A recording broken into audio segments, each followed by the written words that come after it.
Assalamualaikum warahmatullahi wabarakatuh.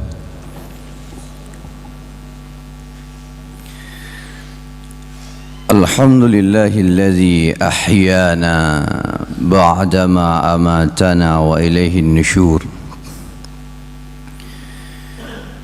Asyhadu an la ilaha illallah wahdahu la syarika lah.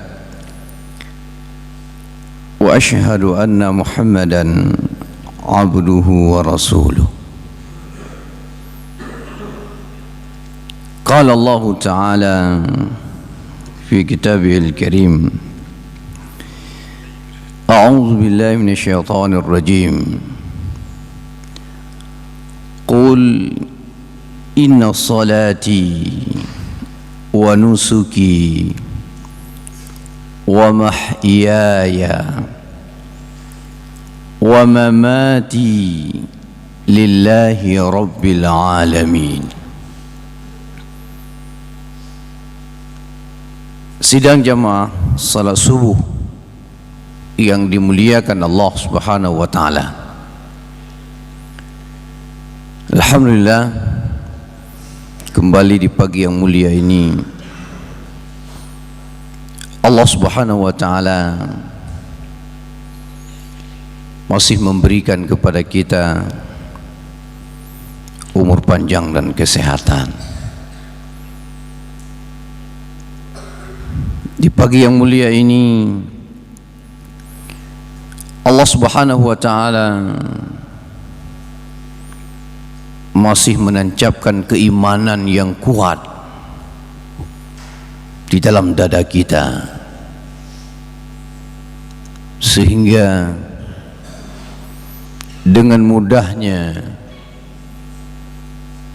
kita mampu menggerakkan panca indera kita untuk melaksanakan ibadah kepadanya, yaitu dengan melaksanakan salat subuh secara berjamaah. Dan ini adalah merupakan nikmat yang terbesar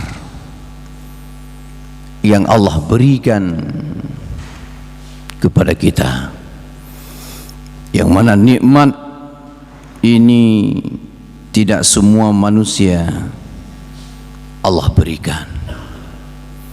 Maka bersyukurlah kita kepada Allah Subhanahu wa taala. Sidang jamaah salat subuh yang dimuliakan Allah Subhanahu wa taala. Allah berfirman di dalam Al-Quran surat Al-An'am ayat yang ke-163. Qul inna salati wa nusuki wa mahyaya wa mamati lillahi rabbil alamin. Ayat yang mulia ini pasti semua kita sudah menghafalnya, dan ini merupakan salah satu yang selalu dibaca di dalam doa iftitah dalam salat, yang mana firman Allah yang mulia ini menunjukkan kepada kita, katakanlah inna salati, sesungguhnya salatku, wa nusuki, sembelihanku, wa mahyaya, dan hidupku, wa mamati, dan kematianku, matiku, lillahi rabbil alamin, hanya untuk Allah Rabbul Alamin. Sidang jamaah yang dimuliakan Allah Subhanahu wa taala. Dalam ayat ini kita telah berjanji kepada Allah Subhanahu wa taala bahwasanya ibadah kita ini, salat kita ini hanya karena Allah Subhanahu wa taala. Makanya bukti seseorang itu beriman, taat kepada Allah Subhanahu wa taala adalah melaksanakan salat.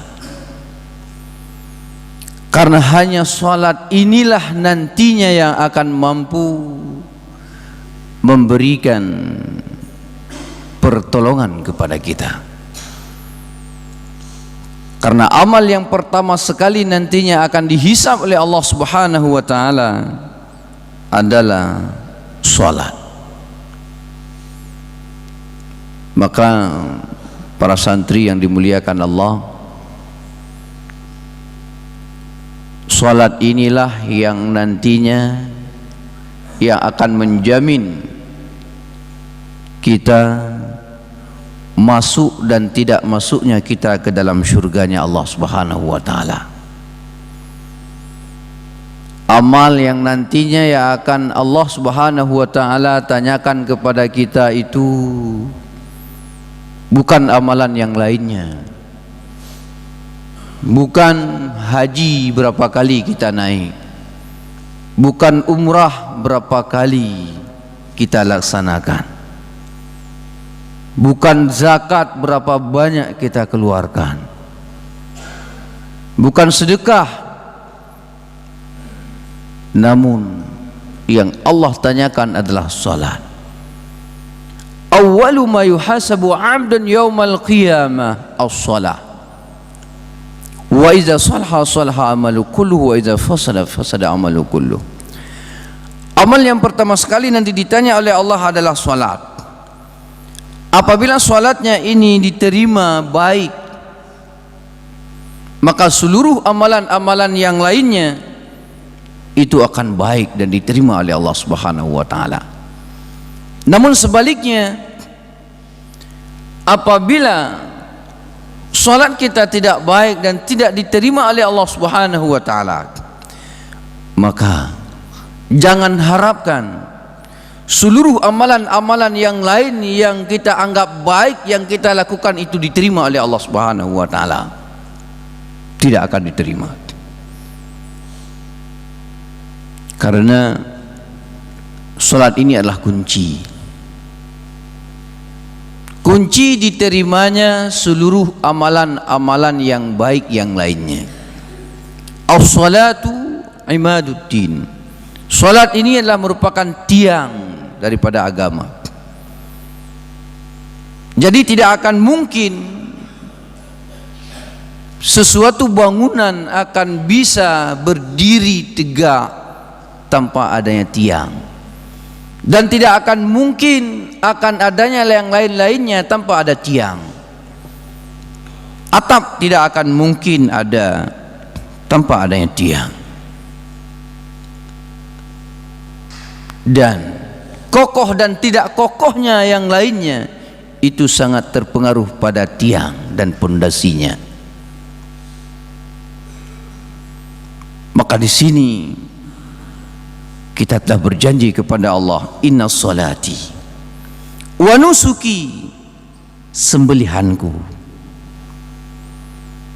Tidak lama lagi Bapak Ibu yang dimuliakan Allah Subhanahu wa taala, kita akan berjumpa dengan yang namanya hari raya Idul Adha. Kita akan berjumpa dengan hari raya yang mana di sana kita diperintahkan untuk berkurban. Karena berkurban ini juga merupakan salah satu perintah Allah Subhanahu wa taala yang dicontohkan pertama kali adalah oleh Nabiullah Ibrahim alaihi salam, yang mana Nabi Ibrahim alaihi salam diperintahkan oleh Allah Subhanahu wa taala berkurban. Dan mungkin semua kita sudah tahu bagaimana Nabi Ibrahim alaihissalam diperintahkan berkorban. Nabi Ibrahim pada saat itu bukan diperintahkan berkorban binatang, namun yang Allah perintahkan adalah menyembelih anaknya. Allah Subhanahu wa taala ingin melihat sejauh mana keimanan seorang hambanya yang bernama Ibrahim pada saat itu, yang mana beliau yang sudah sekian lama menikah tidak punya anak, namun setelah beliau punya anak langsung Allah Subhanahu wa taala perintahkan untuk menyembelihnya tatkala beliau telah dewasa. Langsung Allah Subhanahu wa taala memerintahkan untuk menyembelihnya. Dan di saat Nabi Ibrahim alaihi salam bermimpi menyembelih anaknya, lalu bertanya kepada anaknya, bagaimana pendapatmu bahwasanya aku bermimpi menyembelihmu? Anaknya yang saleh itu menjawab, ya abati fa'al ma tu'mar. Wahai ayahku, lakukanlah apa yang diperintahkan Allah kepadamu.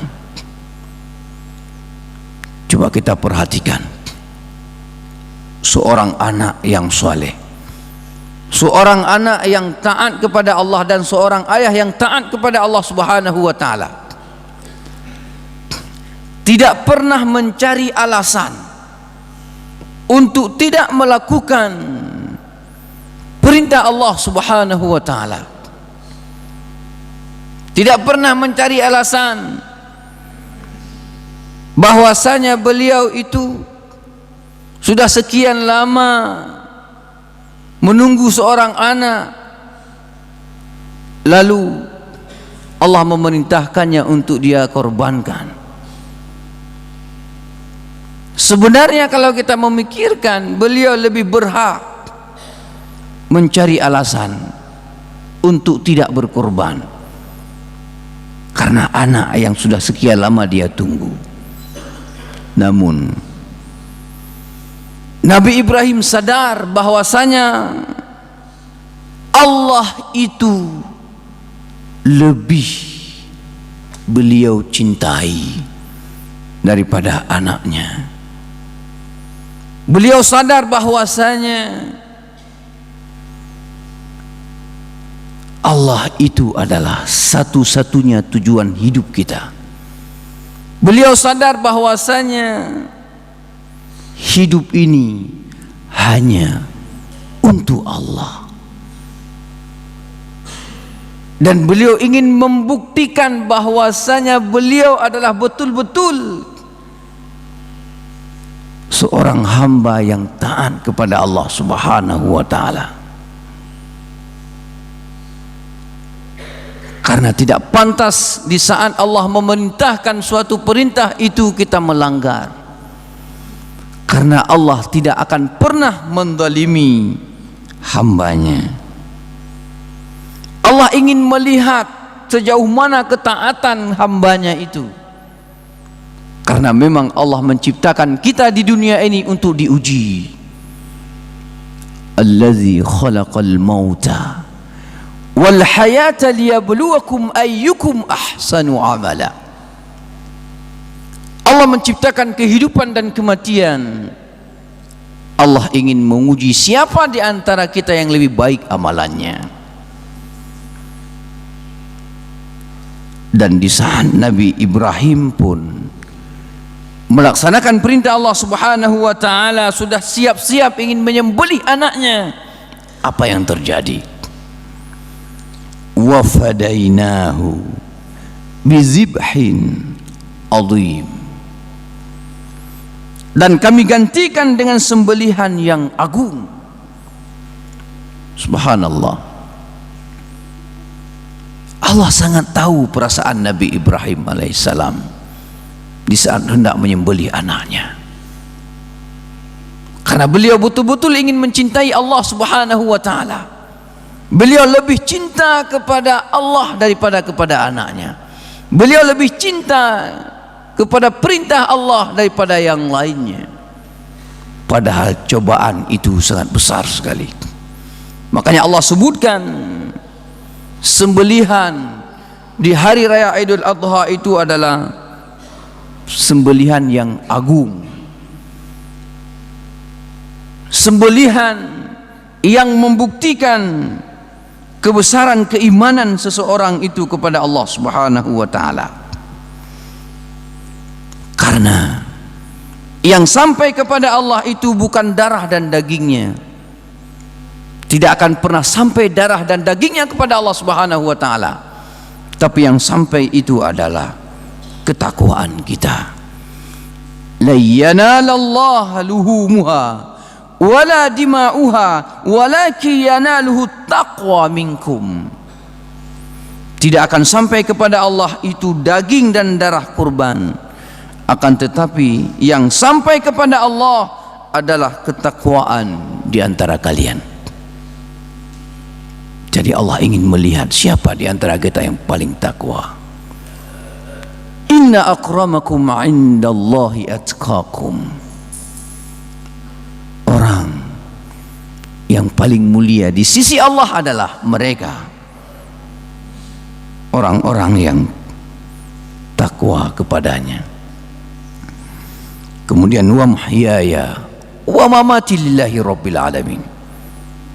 Hidup kita dan mati kita ini adalah karena Allah Subhanahu wa taala. Makanya Allah Subhanahu wa taala ingin memberikan bukti, ingin melihat bukti apakah perkataan kita itu benar ataupun tidak. Maka kali ini jangan kita salahkan corona, jangan kita salahkan COVID-19 di saat Allah melarang kita, mencegah kita tahun ini tidak bisa melaksanakan ibadah haji. Tahun ini adalah merupakan tahun introspeksi buat kita umat Islam di seluruh dunia, untuk melihat sudah betulkah antara ucapan kita dengan perbuatan kita. Allah ingin melihat sejauh mana keimanan kita kepadanya. Ini adalah saat introspeksi salat kita, ibadah kita selama ini kepada Allah. Sudah benarkah ataupun belum? Mungkin selama ini banyak orang naik haji hanya untuk memamerkan hartanya. Tapi banyak hari ini orang ngantri untuk naik haji, tapi sangat sedikit hari ini orang yang ngantri untuk beribadah yang lainnya. Tapi banyak hari ini orang yang ngantri naik haji, tapi sangat sedikit orang hari ini yang sholat subuh berjamaah.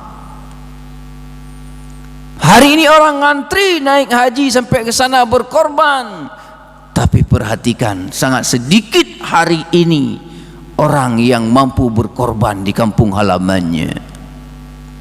Makanya ada apa? Yang jelas, setiap apa yang terjadi itu sudah Allah kehendaki. Dan ingat, Allah Subhanahu wa taala ingin melihat keimanan seseorang itu yang sebenarnya. Karena apabila seseorang itu sudah berbohong dengan keimanannya, sudah berbohong dengan ketakwaannya, Allah pun akan memberikan azab kepada kita. Walau anna ahlal qura amanu wattaqau lafatahna alaihim barakatim minas samai wal ard walakin kazzabu fa akhaznahum bima kanu yaksibun. Kalau sekiranya penduduk itu suatu negeri beriman dan bertakwa kepada Allah Subhanahu wa taala, maka niscaya Allah akan bukakan keberkahan baik dari langit ataupun dari bumi. Walakin kazzabu, akan tetapi mereka itu berdusta. Disebabkan kedustaan dengan keimanan dan ketakwaan mereka itu, disebabkan dengan pembohongan, perkataan-perkataan mereka tidak sesuai dengan perbuatan mereka, maka Allah akan timpakan kepada kita berbagai macam siksaan. Allah ingin menguji kita di dunia ini, ingin memberikan azab kepada kita.